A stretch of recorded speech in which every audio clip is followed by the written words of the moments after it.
तो आज पुणे में परमपिता परमात्मा के मूल ज्ञान का प्रचार होने जा रहा है। बहुत बड़े भाग होते हैं उन जीवों के जो अपने पूरे जीवन काल में एक बार भी इस मूल ज्ञान को सुन पाते हैं, और उससे भी बड़े भाग होते हैं उन जीवों के जो इस मूल ज्ञान को थोड़ा सा भी समझ पाते हैं। क्योंकि सुनना आसान है, घंटा 2 घंटा सुनते चले गए, लेकिन इस ज्ञान को समझना बहुत मुश्किल है।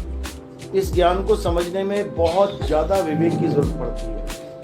आम आदमी आम सोच लेके अगर ये सत्संग सुनेगा तो उसको समझ में ही नहीं आएगा कि आखिर बात चल कहाँ रही है, आखिर सत्संग में बताया क्या जा रहा है। सारी उम्र भी सुन लेगा तब भी समझ में नहीं आएगा कि आखिर बताया क्या गया था, क्या करना है, क्या छोड़ना है, कुछ समझ में नहीं आएगा। लेकिन मालिक की कृपा हो जाए, परमात्मा की दया हो जाए, संतों का आशीर्वाद सफल हो जाए, तो एक ही सत्संग में ये समझ में आने लग जाएगा कि आखिर मेरे लिए अच्छा और बुरा क्या है, क्या हमने त्यागना है और क्या हमने धारण करना है, ये सब समझ में आने लग जाएगा। तो मोटा मोटी सबको पता है कि क्या त्यागना है और क्या धारण करना है। असत्य को त्यागना है और सत्य को धारण करना है, सबको पता है। हर धर्म वालों को पता है कि परमात्मा सत्य है और सत्य को हमने धारण करना है। इसी को हिंदू धर्म में कह देते हैं ईश्वर सत्य है, इसी को मुसलमान धर्म में कह देते हैं अल्लाह अल हक, इसी को ईसाई धर्म में कह देते हैं गॉड इज ट्रुथ, इसी को सिख धर्म में कहते हैं सत्य श्री अकाल।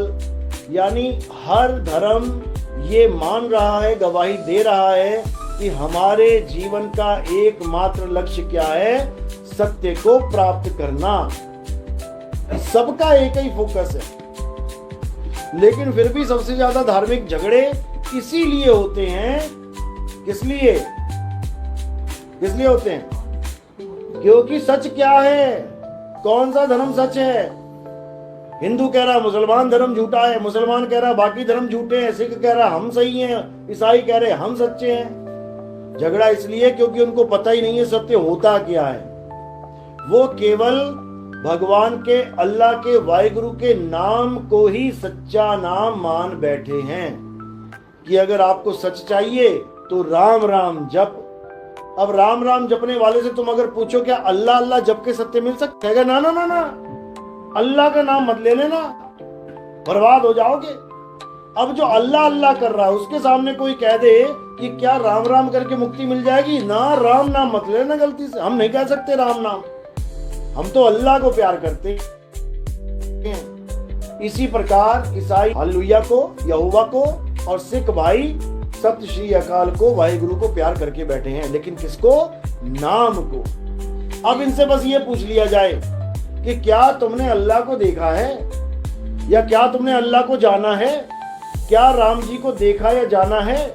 क्या वाहिगुरु को देखा या जाना है? क्या गॉड को देखा या जाना है? सबका जवाब एक होगा कि नहीं भैया हमने देखा तो जाना नहीं है। किसी ने कुछ देखा कि कुछ जाना नहीं है, लेकिन नाम जपने में सारे लगे पड़े हैं। बस यही अज्ञान है। कबीर साहब क्या समझा रहे हैं? कबीर साहब कह रहे हैं कि नाम को छोड़ के त्याग दे, नामों को, वस्तु को धारण कर। जब प्यास लगती है तो क्या करते हो? पानी का नाम जपते हो या पानी पीते हो? पानी पीते हैं। यानी कि 2 चीजें हो गई आपके सामने। एक हो गया पानी का जाप, यानी पानी पानी पानी पानी पानी। एक हो गया पानी तत्व जो ग्लास में पड़ा है। अब हमें इतना समझ में आता है कि पानी पानी जपने से गला गीला नहीं होगा, पानी तत्व पीने से गला गीला होगा। यहां तो बुद्धि चल गई। खाना खाना, भोजन भोजन करने से पेट नहीं भरेगा, खाना खाने से पेट भरेगा। यहां तक तो बुद्धि चल गई। सेब सेब, संतरा संतरा जपने से मुंह वैसा नहीं होगा जैसा खाने से हो जाएगा। यहां तक तो बुद्धि चल गई। लेकिन जब बात आती है भगवान की, बात आती है राम की, बात आती है वाहिगुरु अल्लाह गॉड की, तब हमारा माइंड क्या करता है? हमें भ्रमित कर देता है। ये मन हमें भ्रमित कर देता है। क्या कहता है? बिना नाम जपे परमात्मा मिलेगा ही नहीं बेटा, जपो नाम। ये कहां से आवाज आ रही है?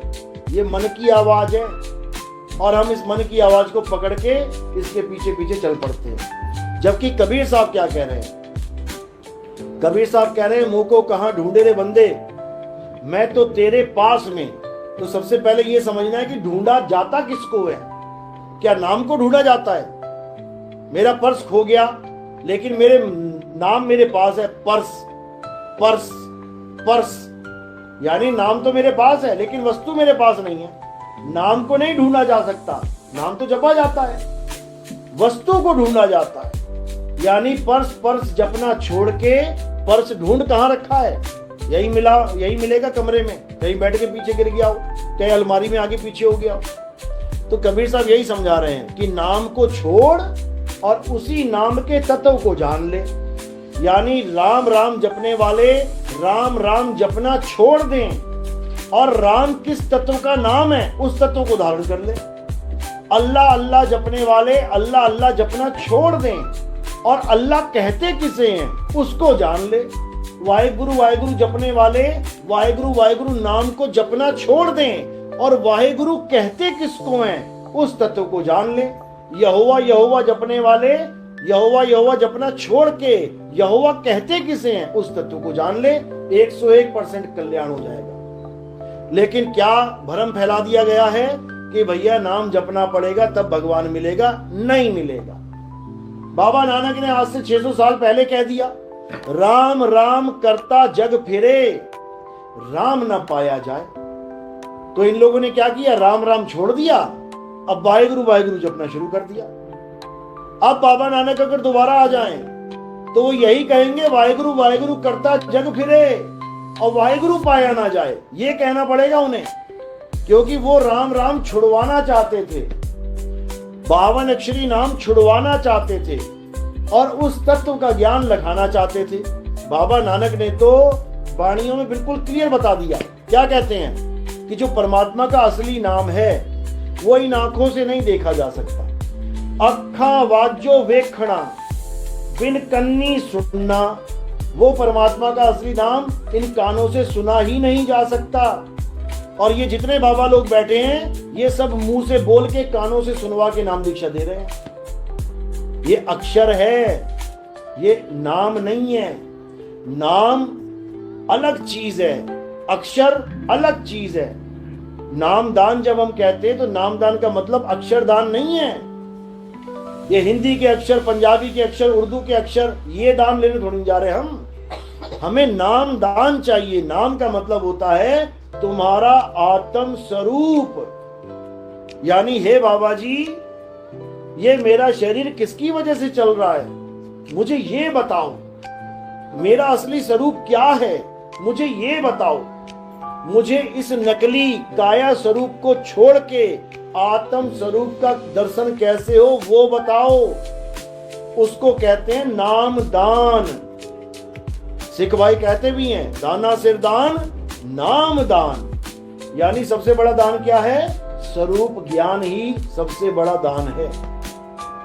यानी तुम्हें यह समझ में आ जाए कि तुम शरीर नहीं, तुम आत्मा हो, तब समझ लो कि तुम्हें नामदान हो गया। नामदान का मतलब ये नहीं कि किसी भगवान का नाम देना है तुम्हें। भगवान के नाम तो तुम गुरु जी से भी ज्यादा जानते हो, क्या पता। भगवान के नाम गुरु जी 10, 5, 15 जानते होंगे, चेला 50, 60, 100 जानता है, फिर तो गुरु से बड़ा चेला हो गया। नामदान का मतलब है बुल्ला की जाना मैं कौन। यानी गुरु तुम्हें यह बता दे कि तू कौन है, हु यू आर। इसको कहते हैं नामदान। बुल्ला की जाना मैं कौन, गुरु जी बताएगा कि तू कौन है, नहीं तो तू नहीं जान सकता। इस प्रक्रिया को ही नाम दीक्षा कहते हैं। नामदान का मतलब है मुझे मेरा नाम गुरुजी दान में दे दें। एक नाम तो आपको दान में मिला हुआ है, कौन सा? आदमी या औरत का। अभी आपसे नाम पूछा जाए क्या नाम है, एक कहेगा सुधीर, एक कहेगी मीना। तो सुधीर नाम हो गया आदमियों वाला और मीना नाम हो गया औरतों वाला। ये किसने दिया तुम्हें नाम? रिश्तेदारों ने, माँ बाप ने, पंडित जी ने। ये भी फ्री में मिला है।